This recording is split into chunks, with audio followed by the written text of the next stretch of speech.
Good evening and welcome to Tucker Carlson. Tonight is Joe Biden's first day in office, and you know what that means. CNN can finally take that COVID death ticker off the screen. There's no reason for it now. It's not like you can blame Joe Biden for some Chinese virus that escaped from a lab in Wuhan. That wouldn't be fair. Come on now. CNN dutifully removed it this morning. COVID deaths? Settle down, America. It's just a bad flu season. Joe Biden apparently agrees. He and his family were photographed in Washington last night without masks. But not a big deal, explained his flack today. Quote, he was celebrating a historic day in our country. We have bigger things to worry about. Okay, makes sense. By the way, what are those bigger things that Joe Biden is worrying about? Well, since this happens to be Joe Biden's maiden day on the job, we can actually answer that question with some specificity. You can tell what people care most about by what's at the top of their to-do lists. At the top of Joe Biden's to-do list were two things: opening the borders and crushing our country's last remaining independent economic sector. So that's what he's doing. First, Biden signed an executive order revoking the permit for the Keystone XL pipeline. Now, no matter how you feel about fossil fuel, and if you drive a car or fly on airplanes or use the hospital or enjoy electricity, you might want to think carefully about how you feel about fossil fuel. There is no question, and there's no getting around the economic effect of this decision. Millions of Americans don't have jobs right now. But with a single shaky signature, Joe Biden just put another 11,000 people out of work in this country, just like that. But he wasn't done. Biden also instructed the Department of Homeland Security to halt deportations of illegal aliens. And when we say illegal aliens, and by the way, pretty soon we won't be allowed to say illegal aliens because it'll be hate speech and therefore illegal. But tonight, when we say illegal aliens, we mean millions of illegal aliens, not just the countless undocumented Americans that Joe Biden tells us are busy curing cancer, winning Nobel Prizes, and in general being a lot more impressive than you have ever been. But this doesn't apply simply to them. Biden's orders also includes non-Nobel Prize winning illegal aliens. That means criminals, rapists, murderers, other people who are dangerous to you and me. So the message is clear. If you break our laws to get here and commit violent felonies once you arrive, sometimes against American citizens, Joe Biden will reward you with blanket amnesty. And just to show how much he means it, Joe Biden will do that on his very first day as president. It's a pretty strong statement. So why wouldn't, seeing that statement, every poor person in the world sneak into America? Well, of course they would. You would, we would, and they will. Increasing the size of America's population is the whole point of the exercise, and Joe Biden himself explained that when he first started running for president. We could afford to take in a heartbeat another 2 million people. The idea that a country of 330 million people cannot absorb people who are in desperate need and who are justifiably fleeing oppression is absolutely bizarre. Absolutely bizarre. I would also move to increase the total number of immigrants able to come to the United States. We can afford to take another 2 million people in a heartbeat, explained Joe Biden. Really? Can we? We're that rich a country. Are we getting a lot richer? Have you done the math on that, Mr. President? How exactly did you calculate those numbers? Can we see them? Unfortunately, we can't see those numbers. Joe Biden's not a numbers guy. Joe Biden is all heart, closer to a religious leader than an accountant. And that's why in his first address from the Oval Office, Joe Biden unveiled a bust of Cesar Chavez, the famed left-wing labor leader who led the Great Pickers Union in California in the 60s and 70s. Our easily impressed friends in the media were, needless to say, easily impressed by this. They saw it as a gesture of racial solidarity or something. Biden's Cesar Chavez bust in the Oval signals a new era for Latinos, activists hope, read a totally real headline in the Washington Post. It's all pretty hilarious if you know anything about Cesar Chavez. Chavez the man, not the bronze image in the Oval Office. The real Cesar Chavez passionately hated illegal immigration. He said so all the time. He never stopped saying it. Immigration lowers the wages of American workers. That's the whole point of it, of course. Cesar Chavez wasn't well educated, but he was not stupid. He understood exactly what was going on. He was enraged by the efforts to open our border with Mexico. He knew it was another corporate scam posing as a human rights imperative. We must! Right. When the government refused to secure the border, Cesar Chavez's men did it themselves. In the winter of 1979, look it up, members of Chavez's union, the United Fruit Workers, formed what they called a human wet line. as in wetback, their word, not ours, across the southern desert and brutally assaulted Mexican nationals trying to come north for work. Cesar Chavez's men hit them with chains. That happened, for real. That's the guy Joe Biden just told us he reveres. No one believes that. No one who knows anything. No one in Central America believes that, believes Joe Biden really has any idea who Cesar Chavez was. All they know is that amnesty has been announced, so of course they're coming. Why wouldn't they? 100 days, they know the details already. Better than most Americans do. He's going to help all of us. And they're right.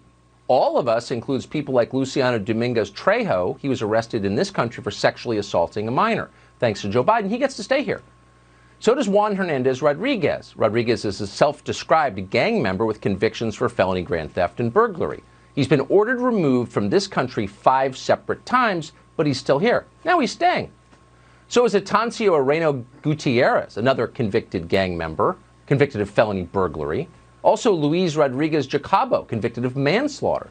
Santos Maria won't be going anywhere either. He was also convicted of manslaughter along with armed robbery. When Joe Biden tells you the real threat to our country comes from within, these are definitely not the people he's talking about. Of course, he's talking about you. He's certainly not talking about Fernando de Jesus Lopez Garcia. Like millions of people in California, Lopez Garcia is living in this country illegally. He's been arrested multiple times for violent crimes, but the state of California has allowed him to stay in order not to seem racist. Then finally, inevitably, in November, this happened. It was a failure of multiple systems. No, it wasn't. Our systems work. We just don't use them. It was a failure of will. It was our country perverted by bad ideas, self-destructive, suicidal ideas, which seem to have taken hold among the people in charge. Immigration law exists to keep things like the things you just saw from happening. In a typical 100-day period last year, for example, federal ICE agents removed 46,800 immigrants with criminal convictions or pending criminal charges. That's a lot of people, 46,000. Now they're all staying. And that's fine with Joe Biden. It's not like they're trying to operate a restaurant in New Jersey during quarantine or walk through a park without a mask on. They're not criminals. They're civil rights heroes. One thing for certain, they're definitely not aliens. And that's another change we learned about this week. Henceforth, the totally moderate and not at all radical Biden administration demands that federal agencies refer to illegal aliens as, quote, non-citizens. Now, that's less precise, obviously, but it's way less racist, so it's better. Joe Biden himself is going to try to remember this. Less than a year ago, he kept forgetting, was still using the wrong term. There are certain things you cannot deport an undocumented alien for, an undocumented person for. Undocumented alien. Oh, sorry, undocumented person. Whew, that was close. At 78, Joe Biden narrowly avoided a moment of white supremacy on television. But rest assured, Joe Biden is careful with his language. He knows that in the name of unity, people should not be allowed to use certain words or have certain thoughts. Everyone must think exactly the same thing all the time. Now, if that seems like mandatory conformity to you and terrifying, no, it's unity. And that's why on the Biden administration's website, you can now select your preferred pronouns as you fill out the contact form. Bigotry has met its defeat on the White House website. Hallelujah. We do have one nagging question, though. What exactly is the point of all of this, these things that have been done in the last 24 hours? Will any of these changes, these bigger things that Joe Biden has enacted on his very first day in office, actually help any living American? We're pretty sure the pronoun thing will appeal to whatever tiny group of deluded, unhappy people still believe that destroying nature's gender roles is a form of liberation. Talk about a war on nature. So they're very excited. Congrats to them. But what about everyone else? How, for example, does amnesty and the waves of mass illegal immigration that inevitably will follow make this a better, more united country? You're not supposed to ask that question, but it's totally fair. The rest of us live here. We have a right to know. How does this make our country better and more united? Anyone who tries to answer that question, not that anyone has so far, but anyone who does, should first have to explain whatever happened to the state of California, the state with the most illegal immigration by far. How exactly in the course of a single generation did the best state in the union become the worst state? How did the place that so many Americans desperately wanted to move to become the place that millions of Americans are fleeing? Honestly, what's the answer to that question? No one in the media asked today, but during the briefing, the question of immigration did come up. And here's how the new White House press secretary responded to it. Immigration we consider as part of racial equity and part of which is a broad issue, but that's how the president has spoken about that crisis over the past several months. And clearly it is an enormous priority to him. So there you go. That's the answer, I guess. The Biden administration's immigration plan is not designed to improve the United States of America. It's not intended to make Americans happier or richer or more secure or more united. Now, you might think those would be the aims of every government policy always, but no, not in this case. The point of Joe Biden's immigration plan is, quote, racial equity. Now, we've got to be completely honest with you and say that we're not exactly sure what that means. The point is racial equity. Unfortunately, nobody asked. In the coming weeks, we're going to do our best to find out. Since this is a government policy, it matters and we have a right to know. But as of tonight, it sounds a lot like punishment. Mass immigration, explains Joe Biden, isn't something that will make your life better. It's something you deserve. Ned Ryan is the CEO of American Majority. He joins us tonight. I'm just so struck by this, Ned. People have debates over policy, what's good for the country, what's not good for the country. I think honest people can disagree. I've changed my view on a lot of things. Right. I have never seen an announcement of such huge policies made without any reference at all to their effect on the American population. It's like that's not even up for discussion whether it's good for us. We're doing it. That's right. No, it's because it's very clear from their actions. It's the American people are not even an afterthought. They're clearly not a priority. I mean, my thought as I'm listening to your monologue is, what's the point of calling yourself a sovereign nation if there's no enforceable borders? If we're just going to tell the world, feel free to come and literally hop on our social welfare programs, which are failing, by the way, which, oh, by the way, the other amazing part to me, talking about this idiocy on the immigration front, we're literally going to be importing small cities of low-skilled or unskilled workers every month into our country in the face of automation. What are we going to do when they're out of work, when their jobs are automated? Throw them onto our social welfare programs? How are we going to fund that? Well, the American people are going to get taxed more draconian taxes to actually fund it. You're going to be working for the state before you know it. There is nothing right now, and I would argue Republicans are the same way, that prioritizes the interests of the American worker and the American taxpayer. That's why Trump. I mean, the amazing part in all of this, Tucker, is that nobody in D.C., establishment, Democrats or Republicans, want to even ask the question, why did Trump win? Oh, I don't know, maybe because he stood up and said, hey, here's a shocking concept. Why don't we actually prioritize the American worker and the American taxpayer in advance and promote their interests and policies that do that? And nobody wants to ask that question. You don't even hear it. You don't even hear it raised. I mean, if you cared about the country, and no matter what your voting history was, you would say it's a pretty volatile time in American history. We actually could, have real unrest. Maybe radical change is not a good idea now. Maybe we shouldn't change the way we vote or change who lives here by the millions overnight. Maybe that much volatility could break the country. I haven't heard one person say that. Where are the liberals of goodwill and good faith, of patriotic liberals saying, let's just settle down for a second? Where are those people?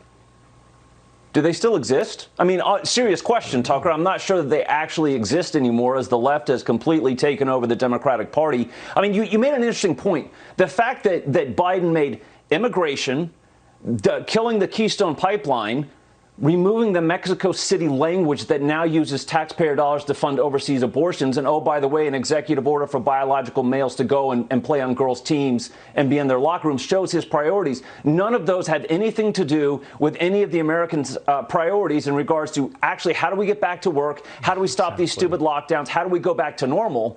And it showed all of his priorities are the far left because they've taken over the party. There aren't any rational liberals left inside the Democratic Party, and if they are, they've been silenced.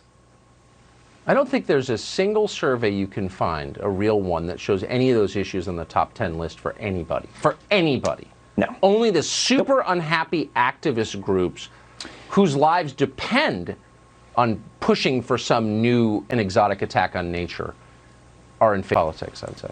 But the amazing part is each one of those issues actually goes after the pipe workers. They endorse Biden. He does this. It costs them tens of thousands of jobs. Importing low-skilled labor is going to hurt the minority, especially the black community. all of this stuff with the biological males is going to hurt the suburban moms and their daughters' athletic careers. Like, these are the people that voted for Biden. What were you doing? No, he's following the orders of his corporate masters, obviously. That's right. Ned, it's great to see you tonight. Right. Thank you. Thanks, Tucker. Well, we've been against, obviously, violence and terrorism since the day the show went on the air. But last time we told you ought to pause and think deeply about this new administration's war on domestic terrorism and what it means and what effect it might have on your ability to live in this country as a free citizen. A member of Congress by the name of Brad Schneider lashed out at us and accused us of supporting death and killing for raising those questions. We asked him to come on the show tonight. Of course, he didn't because he's afraid. But we've thought deeply about what he said, and we'll respond to it after the break. When the rest of the media and many in the Congress were either ignoring or making excuses for the riots we saw for months in this country, we came out on the air almost every night and told you we oppose political violence of all kinds. On January 6th, there was political violence at the Capitol, and we opposed that. But one thing that we oppose every bit as much is the destruction of the civil liberties that make this America, make it a country you would want to live in. Now, that point used to be uncontroversial, particularly on the left. But now, outside a handful of principled, mostly far-left figures, none of the self-described liberals in the Congress will say this out loud. Instead, they're moving in the other direction at high speed. Democrats are rushing to embrace a new surveillance state in the wake of the January 6th insurrection, using that day as a pretext for creating, say, a new secret police force. Not making that up. We told you about this last night, and we mentioned specifically a member of Congress from Illinois, a character called Brad Schneider. Schneider says he'd like to pass something called the Domestic Terrorism Prevention Act. Apparently, Brad Schneider was watching last night. As you hear his reply, ask yourself, is this the guy you want in charge of preventing domestic terrorism? Here's how he responded, quote, "Do I want to see increased monitoring of the types of violent extremist domestic terrorists that attacked the Capitol, leaving 5 people dead, including a police officer? Absolutely. The real question is why Tucker Carlson is okay with their deaths." Right. So if you have questions about handing Brad Schneider, whoever that guy is, the keys to your country, voiding the Bill of Rights because Brad Schneider demands that you do after the insurrection on January 6th, then you're for killing police officers. You want people to die. And maybe you need your civil liberties taken away. We'll see. Now, if this all sounds familiar, it is. Because every time something horrible happens, creepy little demagogues like Brad Schneider rush to the microphone and tell you, I'm sorry, you can't be free anymore. It happened after 9/11. 9/11? What does it have to do with January 6th? It seems like kind of an odd comparison. In fact, so disproportionate it's laughable and offensive to the 3,000 people who died on 9/11. But members of Congress were invoking anyway, by the way, from both parties. In the same briefing where Brad Schneider gave his stupid and scary opinions, another member of Congress, a former FBI agent called Brian Fitzpatrick, said we must adopt the same attitude toward domestic terrorism that we had toward Al-Qaeda after 9/11. When you look at what our response was to 9/11, we said never again. We created a brand new department, a secretary-level position in the cabinet, in an entire new department, the Department of Homeland Security. We took a lot of steps to make sure that we were going to say never again were we going to experience something like 9/11. We need to have that same never again attitude towards domestic terrorism because both are an equal threat. What? Who is this guy? Why is he in Congress? We think he's a Republican, by the way. Who cares? That's insulting. What happened on January 6th was on videotape. You saw it. It was bad. We denounced it. We'll denounce it again and every day because who cares? We feel that way. But to compare that to 9/11, if you're saying that with a straight face, you're a liar and you have an agenda that should make all of us nervous. But a lot of them do. Another congressman, Luke Correa, admitted that the, quote, Domestic Terrorism Prevention Act is just the beginning. There's a lot more domestic spying to be done, he promised. This is the first step in a long procession of actions we have to take to make sure we address the issue of other Americans terrorizing other Americans in this great country. Yeah, okay. The next step in a long procession of actions. Okay, let's just be completely clear. Unlike many of the people you see calling for a new secret police force to be created, we're against all political violence. But no matter how much of it occurs, we are still Americans. We were born here. We have the right to say whatever we believe. Period. You cannot abridge that right. We have the right not to be spied on by our own government for having political opinions that people in power disagree with. Period. And anyone who tries to take those rights away is a far greater threat to this country than anyone who showed up on the Capitol on January 6th. Period. And everybody should say that because it's true. And it would be true if the roles were reversed and the other party was in power. It doesn't matter. These are immutable, undying principles that form the basis of American history and culture and life. And when they cease to be at the center of our national life, you ought to leave. Because it's not worth living in a country like that. Well, if you thought Joe Biden's inauguration meant the end of fascism in this country, we've got some bad news for you. It turns out fascism is still alive and well, and it's highly concentrated in the Pacific Northwest. Last night in Portland and Seattle, Antifa members once again attacked Starbucks and then turned their attention to the headquarters of the Oregon Democratic Party. Right? With a prediction on that. Jason, good to see you. It seems like more of a crackdown than we've seen before. By the way, I'm in favor of cracking down on violent crazies like Antifa, but has the response changed? The response has changed maybe a little bit. I think it looks a little bit more aggressive than we've seen in the past. The question is, will they actually keep up with it? Because in the past, any time that police have gotten aggressive, you have city leaders both in Seattle and Portland pushing back against the police for being too aggressive. We had a case just last night with one of the arrests where the person who apparently told police that he admitted to breaking into the Starbucks was just released by a judge on his own personal recognizance. So they're not taking this seriously outside of these arrests, which just means it's going to continue and continue and continue. And as you have these conversations about, the Democrats saying that they want to root out domestic terrorism and they're focusing on white nationalists and militia right-wingers, we have a literal group of domestic terrorists who plot openly on Twitter, not Parler, but on Twitter and Facebook. They self-identify as Antifa. They have a flag. They have a uniform in black bloc. They all dress exactly the same. And they have a radical ideological perspective. If you want to root out domestic terrorism, you go after Antifa instead of pretending that it's a mythical group created by the right, or it's simply an idea whose ideas are so damaging that buildings end up collapsing once they utter them. It's absolutely ludicrous. At some point, I'd love for you to take a camera. We're out of time, unfortunately, but I hope you'll come back and just get a camera and show us what downtown Seattle and Portland look like after months of unrestrained lunacy. I'm serious. These are great American cities, and what do they look like now? I hope you'll come back with that. Jason Rantz. Absolutely. Thank you. Well, you've been hearing about reparations for years. It was something Al Sharpton used to talk about a lot. But the name of something called equity, what does that mean? There's a new push tonight for something called voting reparations. It sounds crazy, but what we've learned, don't dismiss anything. It's possible. That's straight ahead. Well, the word of the year appears to be equity. You're hearing that a lot from the Biden administration, that sounds weird to say, and from the whole Democratic Party. Once again, equity does not mean equality.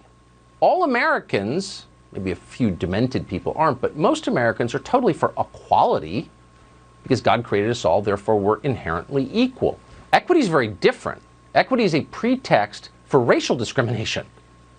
In a recent issue of The Nation, a professor at Washington and Lee University called Brandon Hasbrook offered his prescription for equity. In the piece, Hasbrook makes the case for double counting the votes of African Americans. The professor calls it a form of vote reparations.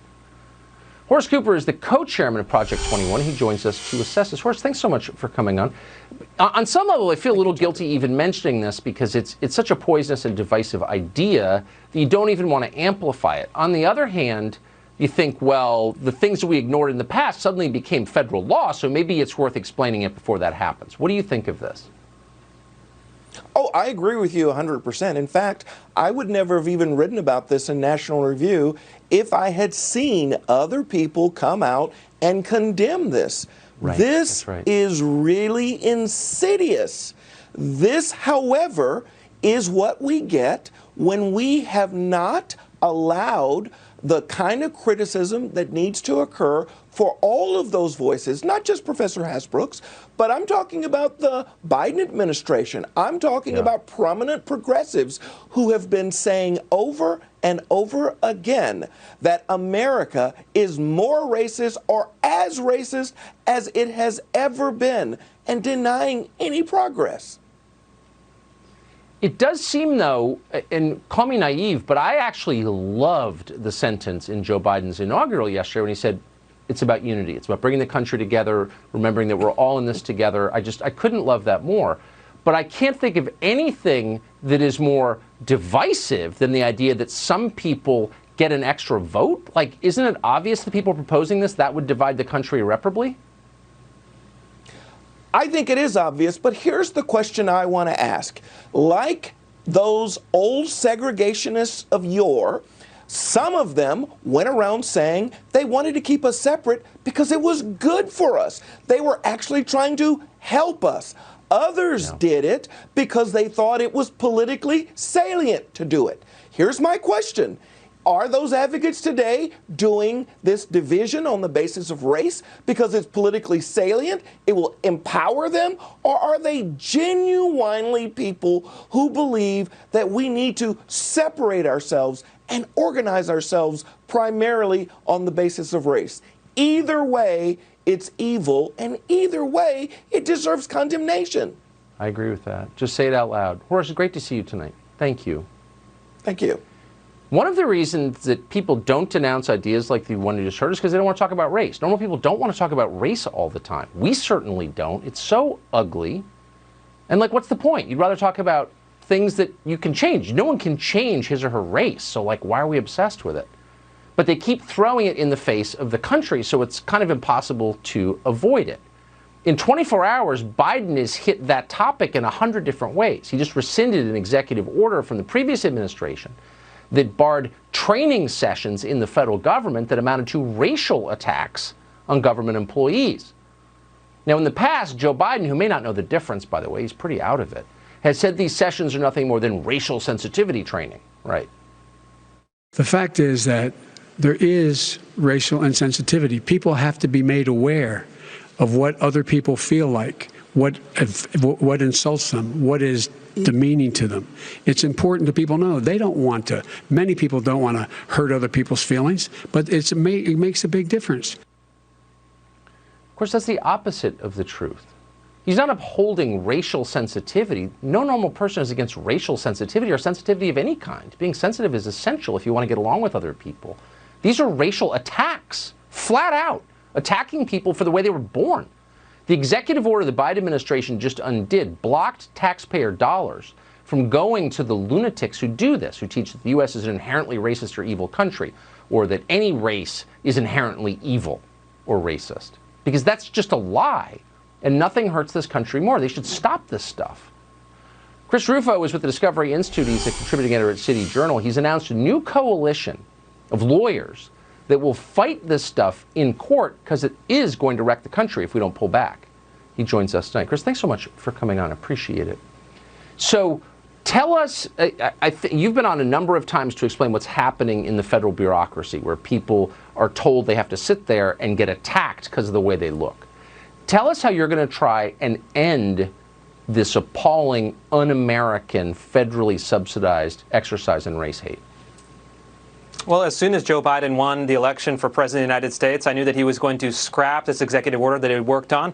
So I immediately started reaching out to conservative legal organizations and attorneys, and to my dismay, discovered that nobody was working on this issue in the courts. So I took some leadership and recruited a team of a half dozen legal foundations and law firms to fight this in the courts, to take cases, hopefully to the Supreme Court, that show these trainings that traffic in racial stereotypes, that compel speech, and that create hostile working environments are not racial sensitivity training, but they're actually illegal under the Civil Rights Act and unconstitutional under the law. Yeah. And so obviously so. I mean, the liberals who taught me in elementary school would always say, and they were totally right, don't judge a book by its cover. Judge people by who they are inside. Are there any liberals joining you in this effort to stop these racial attacks? There is a really breakaway sect of liberals that have said that critical race theory goes too far. It's abandoned the core concepts of a classical liberalism, which say that we're all equal under the law. And to your point that you made earlier, equity and social justice is this idea that we're actually not equal under the law and that the government has to take it upon itself to reorder society's fundamentals.